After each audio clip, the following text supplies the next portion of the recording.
From licensed movie tie-ins, retelling of the beloved tale, some original stories, and even emotes for a single-player game, the Lord of the Rings IP has plenty of video games. And I just played and ranked all of them, except for the handheld, plug-and-play, Java, mobile, and DOS games. We're using the tier list system here, and one of these games will be granted the S+ ranking and be crowned the best Lord of the Rings game of all time. Also, this is my list, so you're probably going to disagree with me somewhere, so go ahead and drop your ranks down below. So spark that pipe weed and grab your second breakfast, because I'm going on an adventure! This game was weird. Well, maybe it's actually not. It did license the actual story of the Lord of the Rings, but not the movies. So in turn, you have characters from the lore that don't match up exactly with your experiences with them on screen, which is fine. Every game doesn't have to be based off the movie like that. But it took me from the experience a little bit, and it would be okay if the gameplay made up for it, which it definitely does not. This is a clunky disaster, and not in a fun way. One of the first levels is sneaking past a ring wraith, and I failed it the first time, and it immediately kicked me out to the main menu, but not to like a checkpoint. I'm talking like as if I loaded up the game for the first time. Had to start a new game, go through all the cutscenes, and do the fetch quest at the very beginning. I don't know what I did wrong, but that's just like not how the game should be played. Since this game had the same exact name as the first film, and there's also 2 other games on this list that are named after the second and third film, I thought the gameplay would be at least somewhat similar to those games, but this game is nothing like those. It is kind of misleading, honestly, from like an outsider's perspective. It's action adventure, I guess, but do yourself a favor and skip this one out because it is an F tier. This is probably a lot of your all's first Lord of the Rings game, and it also happens to be one of the best. The movie tie-in game craze was running rampant during the PS2 era, and there were a lot of bangers, and The Two Towers was one of those. This directly followed the movie and even covered a good amount from the first film. It's a hack and slash game with emphasis on button mashing and combos, and if you're a Lord of the Rings fan, you definitely played this game. And the game gets pretty damn hard the more you play it. Like, if you watch my movie tie-in game video, you would know that the Helm's Deep level, like, still haunts my nightmares. This mission is nearly impossible, and you pretty much have to be perfect throughout the entirety of the level. Speaking of perfect, these combos feed into a mode that's called the perfect mode that buffs your damage for a period of time, which is kind of hard to achieve because the different enemy types require different combos and approaches. And then when you beat the game, you unlock this gauntlet mode on top of Saruman's tower, which is honestly very difficult, but rewards the player with being able to play as Isildur throughout the entire game, which gives you even more replayability considering you were already able to play as Aragorn, Legolas, or Gimli. For a linear game, this game has a lot of replayability, and it is an A tier. The Hobbit game kind of feels the same way as that Fellowship game we were talking about earlier. It licensed the IP of the book, and the movie hadn't been around yet, so this is all original artwork, and I actually kind of enjoyed the artwork in this game, except for Gollum. He looks like terrible. Kind of like another game on this list. And I played this game as a kid, but I genuinely don't remember a single thing about this game, so I have like no cloud of nostalgia for this game when I played it this time around. And this game is mid. By the definition, in every bit and every which way, this game is just mid. It's an action adventure that focuses a little more on the stealth side of things, and that stealth is honestly pretty unforgiving. Specifically, the troll sneaking at the beginning, they have like this laser vision the second you break any type of line of sight with them, which would be fine if the combat would make up for it, and it just doesn't. There's no reason to get in any fight in this because it's not only clunky, but like you don't really get any much reward for doing so. So I found myself just breezing past every level without fighting anyone except for when I had to. Ironically enough, my favorite parts of this game were like the actual platforming and puzzle sections. I think this game is more so about those sections, so I guess it does that right. Other than that, you're not missing much here. This is a D tier.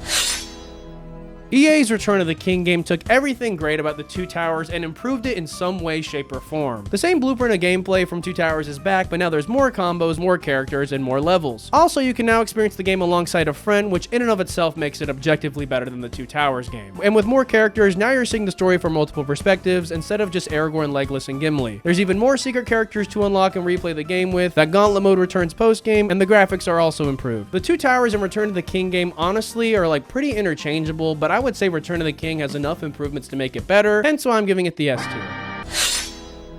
I never played Lord of the Rings, the Third Age game, and I never really heard of it until I made this video. And all I have to say is, why do more people not talk about this game? It's a turn-based RPG that practically rips off Final Fantasy's gameplay loop. And I totally thought I didn't enjoy these kind of games. And like the only thing I've really played remotely close to this actually is Pokemon, which I know is like baby spoon-feed RPG, but maybe I just needed like an IP I could like relate to. And that's what this game is. This game was a blast to play. And since I'm not familiar with this kind of gameplay, it holds your hand pretty well in the early stages. I'm not going to sit here and say the game's like super difficult, but it did like hold your hand enough to where you have to then like make decisions on your own as far as what you want to upgrade and what moves you want to use. Maybe for someone who likes Square Enix games, this is probably like a baby version of it, but it was still fun to me. Seeing the Lord of the Rings get like a party-based RPG works so well because obviously there's so many characters and like the Fellowship literally is just like a party. And also the story is very unique and it runs parallel to the movie and also kind of like bends the canon a little bit. There's a part where you not only fight the Balrog, but also defeat it, which obviously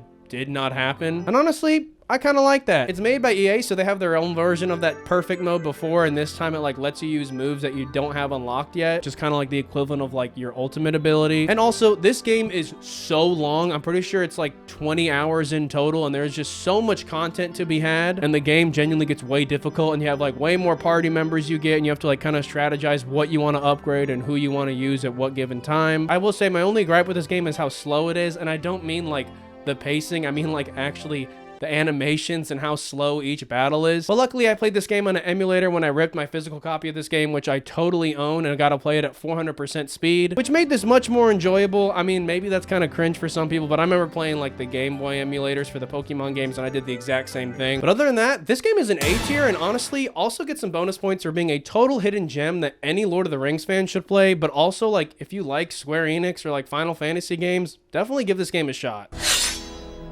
RTS games have really never been my thing, and it's honestly something I wish I could get into, but I've tried multiple times and it just has never clicked for me. And I'm fully aware that Battle for Middle-earth is beloved by the community, but it just, you know, does not hit for me. I played the first couple of missions of the first game and it was fine, but again, it is just not my cup of tea. And that does not mean it's bad. I just don't think I'm qualified or really like the person who should make any type of comment about this game. And as far as the second game goes, which I understand is, I guess, the better version, I couldn't even get a copy of it. It's abandonware like a lot of games on this list, and like the only copy I could find was one that wasn't going to be here for like 2 weeks. So I'm going to be a little bitch about it, and I'm just not going to rank these games. These are both unranked, not because I didn't play them, well, partially because of that, because my monkey brain literally cannot like compute these games, nor do I feel like I should give it any type of rating other than leaving it neutral. The Lord of the Rings Online is an MMORPG that is kind of like they come from the same vein from World of Warcraft, if I would have to say. I don't play these games. Once again, this is also like the RTS where I just can't really appreciate it for what it is. I mean, I do appreciate it, but I don't really understand it or enjoy it, rather. However, I did install it for this video, and I made my little like Dwarven Tavern Wench build, and it's pretty cool to see Middle-earth just kind of open for anyone to play, but this game is like super dead. I'm pretty sure like it peaks around like 1,000 concurrent players over the weekend, and that's it. But to my understanding, they made an expansion for it like not only like 3 years ago, so that's pretty impressive. But one, since this game is not my cup of tea, and two, it's like pretty much dead, I once again just don't think I have like the authority to talk about this game or rank it. From what I played, it was just fetch quests and kind of like RuneScape vibes. That's like the only real game I've played that's similar to this, so I'm also leaving this game unranked as well.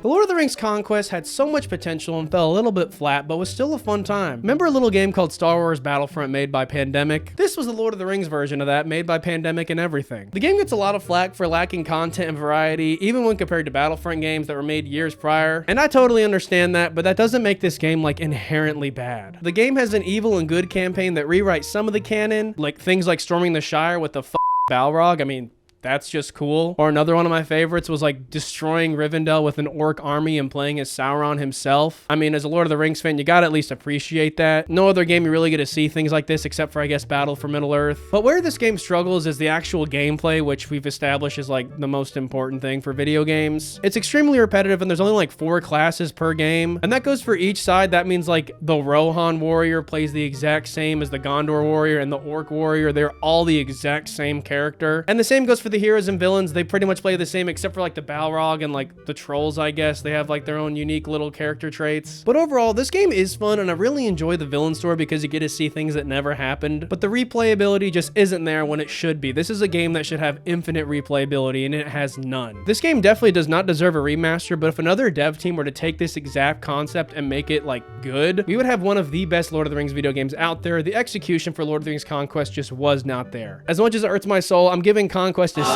tier, and I think that's being overly generous. Could have been an S tier. Maybe one day we'll get something like this that's actually good.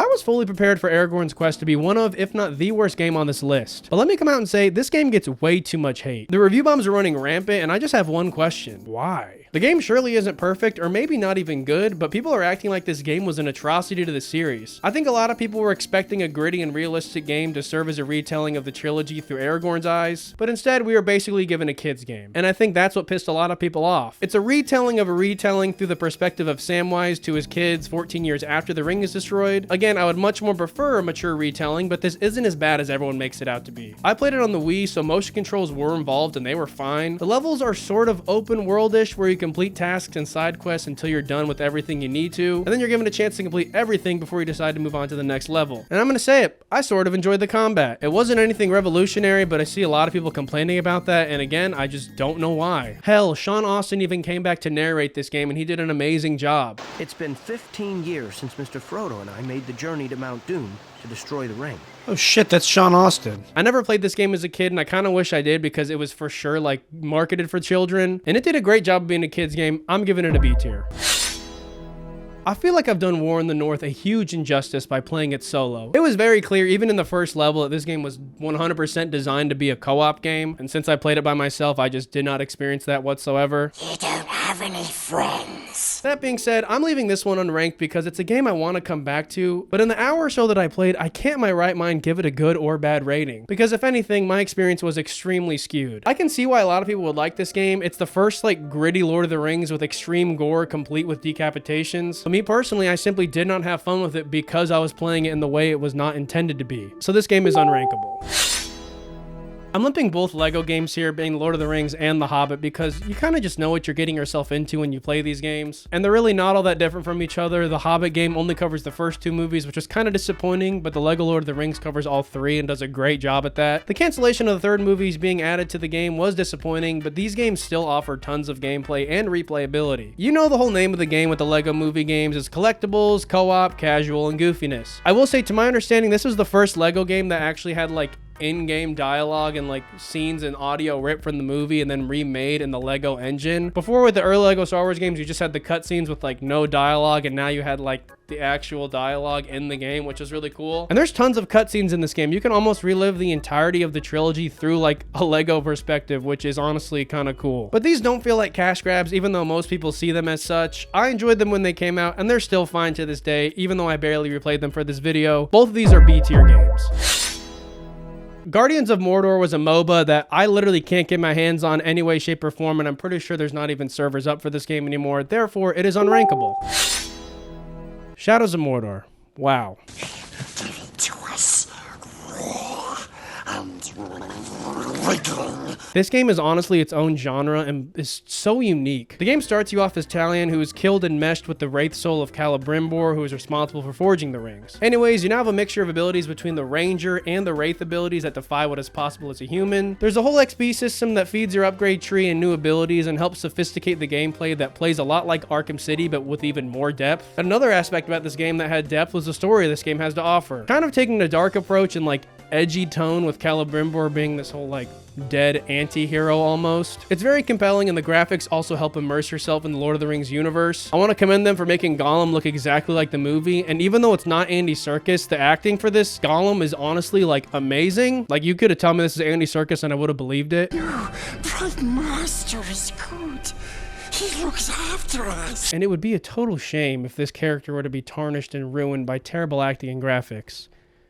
I really hope that doesn't happen. But where this game stands out is the Nemesis system. Orc captains will remember you if they have killed you, they'll get a promotion for killing you, you're able to interrogate other orcs to find out their weaknesses, recruit orcs to aid you in battle, and so much more. The Nemesis system is why I think this game is its own genre, because it's like another game within the game. But I don't want to go too much into detail about this game because I want to talk about the predecessor, because I think that's the better one, but Shadow of Mordor still gets an S tier.